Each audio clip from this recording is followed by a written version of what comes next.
All right, what we are going to look at is the categories. I'm going to start over here because what did we say plantations was? Geography and the economy. What did we say poor land is? Geography and the economy. What did we say trade was?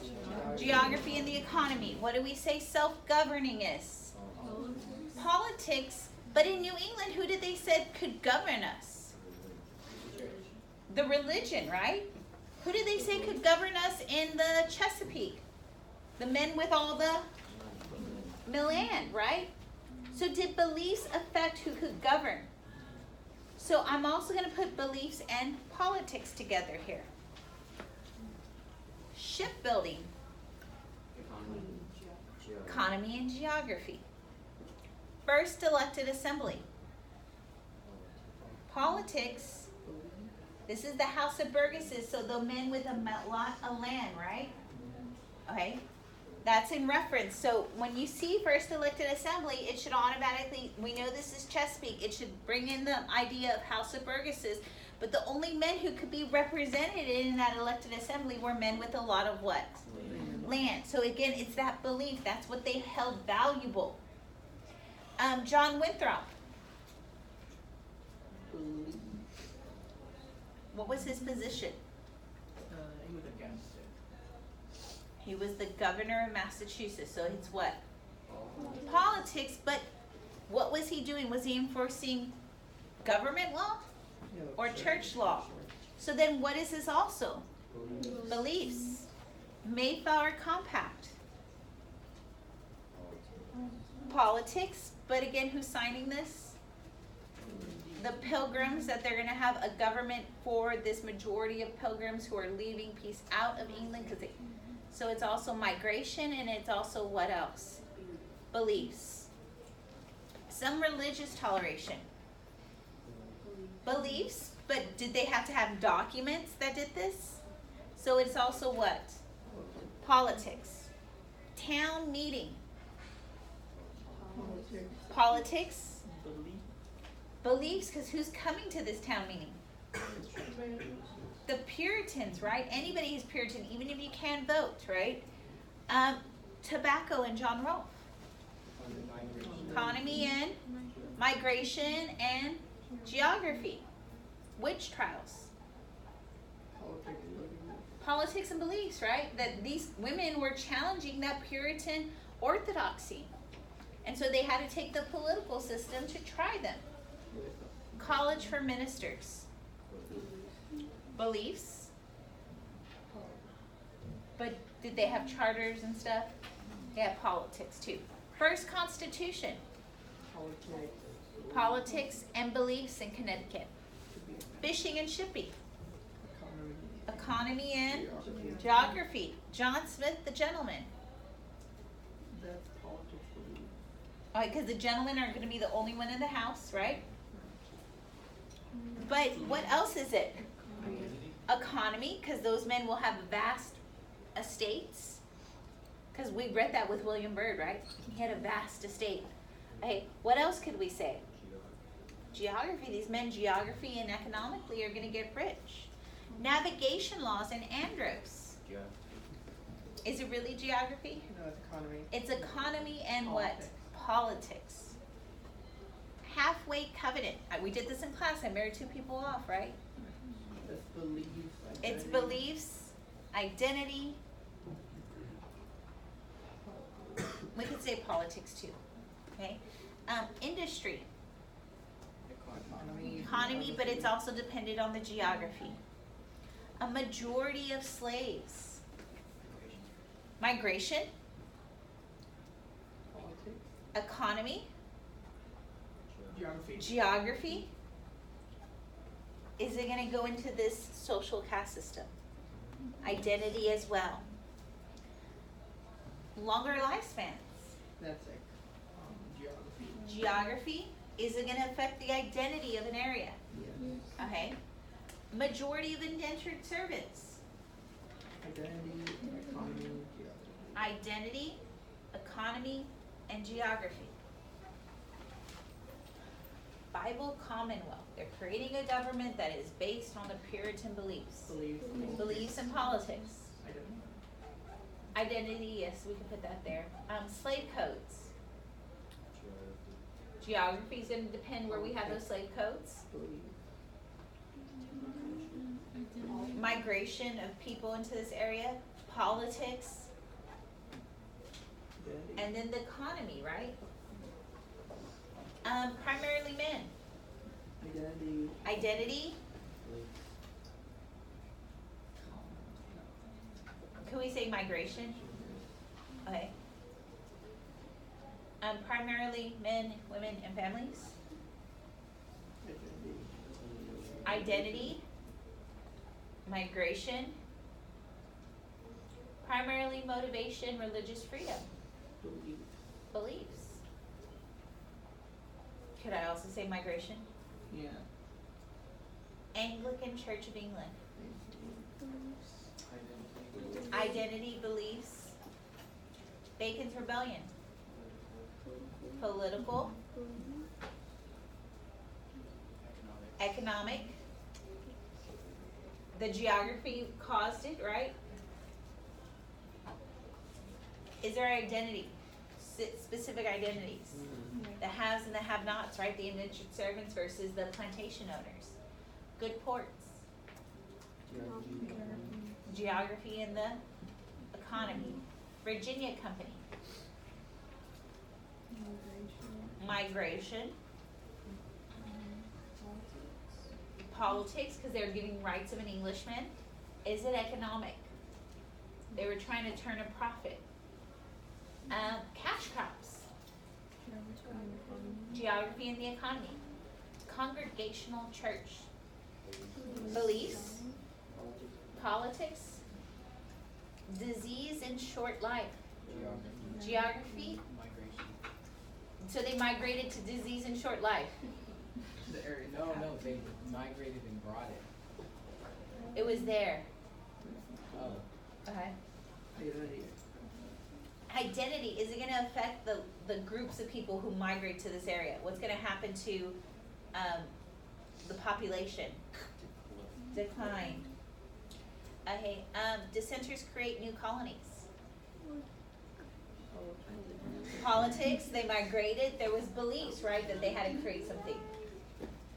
Headright system. Migration of the indentured servants. What else? Economy, politics, and then geography. Primary motivation, economic. Economic and migration, right? Okay. Tax-supported education. Why did they need to go to school? Because they wanted the kids to what? Read the Bible. So it is beliefs. Is it going to be a politic thing that they're going to put in these taxes? Okay, English. Identity. Established churches. Beliefs in some migration, but it's going to be political. Okay, so did y'all see a trend about our categories? What two categories got lumped together? Economy and then politics and beliefs. Okay, so let me show you something where we're going. Where did it go? It's probably behind this. Probably behind that.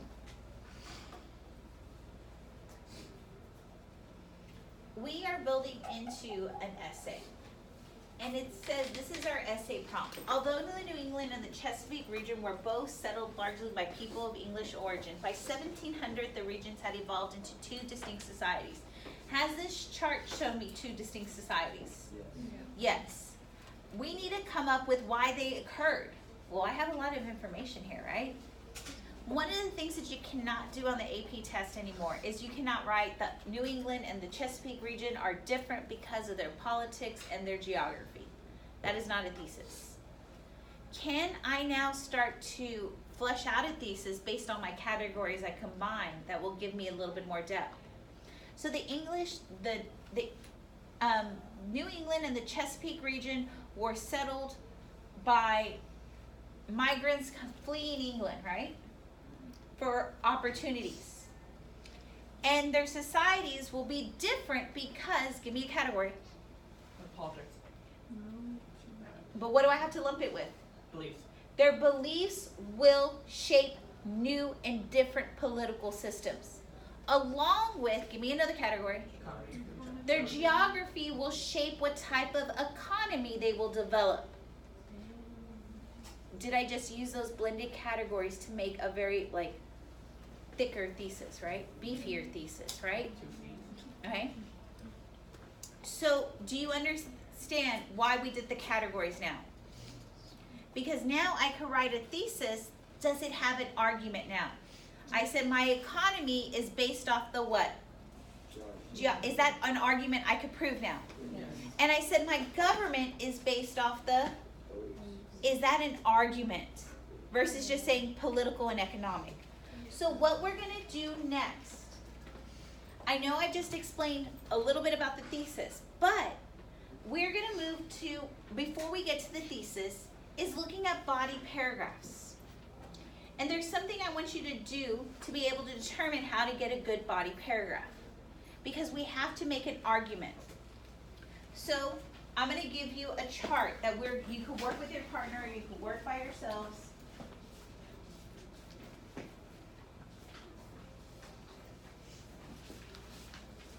I'm setting yours down this way, Gracie.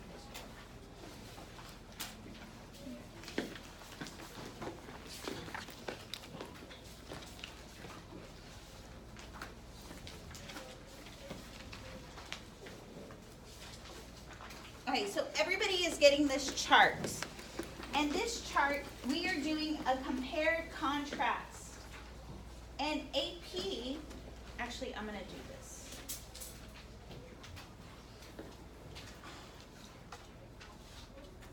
I'm going to pick a smaller chart.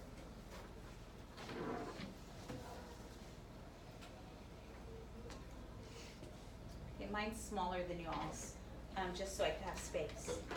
I want us to talk about how do we develop an argument that is really distinct and well thought out.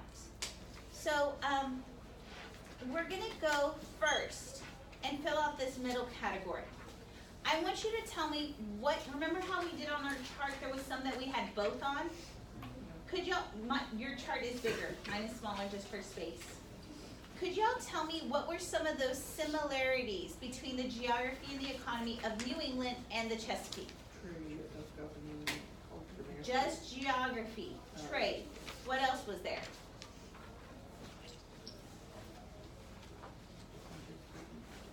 Just geography and the economy. Did we put ports on both? Yeah. Wait. Okay. No. Okay. Ports, did they both have to have ports? Yes, New England had more, right? But did they both have ports? Okay.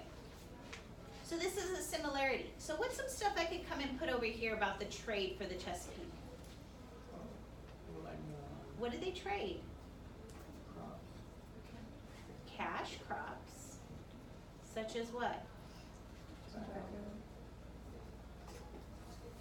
Is there other words that are just Chesapeake that I could put over here? I could put plantations, right? I could put headright, majority slaves. Okay, do you see? On juxtaposition, what could I put for trade over here with New England? Industry. What did they trade? Give me the comparison of tobacco on this side. Lumber. What is it? Fishing, lumber. This is all on your chart, right? Shipping. Okay. One of the things on the AP test, you can say, oh hey, the Chesapeake had cash crops such as tobacco, and it was built on plantations. They used the headright system, and eventually it went away because they used slaves. Have you just listed things? Yeah. Okay, we need to move away from that. So let me explain how we're going to move away from that. This is why I have a Venn diagram. It doesn't look like a traditional Venn diagram, because usually when we do Venn diagrams, it doesn't give us a lot of room in the middle. So I've done it kind of like a little chart. So can I say Although both colonies traded with who? England. They traded their what? Resources. Raw resources. It is the geography that will determine what they trade. When we look at the Chesapeake, we are going to see that they have fertile land, right? Which will allow for them to have cash crops such as tobacco. Okay? However, when I look at New England, the soil is what? Rocky, glaciated, where it will allow for what? Growing crops. So they will look towards the ocean and they will develop stuff for trade such as fishing, lumber, and shipping. Have I now compared? But did I set it up in a little bit of matter that yes, they both trade, but however, it's their geography that determines what they trade. Have I now made an argument? This is what you're gonna do. You're gonna go through your chart with your partner or by yourself with your other chart. And you're gonna look, okay, well, I know trade is a big thing here. What was belief in politics? What was that big similarity that I could write right here? They were both what? If I were to look at the similarity, what do we have on our chart? They were both self-governing. So I could say, you know, both of our areas were self-governing, but it's really what's going to get away in their self-government, how they decided it's going to be. What's getting in their way? What are we saying in our argumentation? Their beliefs, right? It not always religion, but who they believe who is the best in their society, right? Is going to shape their political realm. And then can I start putting out things over here? The differences in the Chesapeake is that they believe this in politics, and this will shape their government. And then can I come to this side and look at New England and saying these beliefs are going to shape their government? So do you understand why we're now taking our info and putting it on this chart? Because is this chart going to help develop our paragraph? Okay, so this is what you're going to work on. I'm going to call y'all up. Okay, and eventually by the end of this chart, y'all will see that there's going to be some categories that are going to be stronger, that we have more information, more preponderance of information. That's where we should base our arguments on. Okay, I'm going to press pause on this thing and come back and record.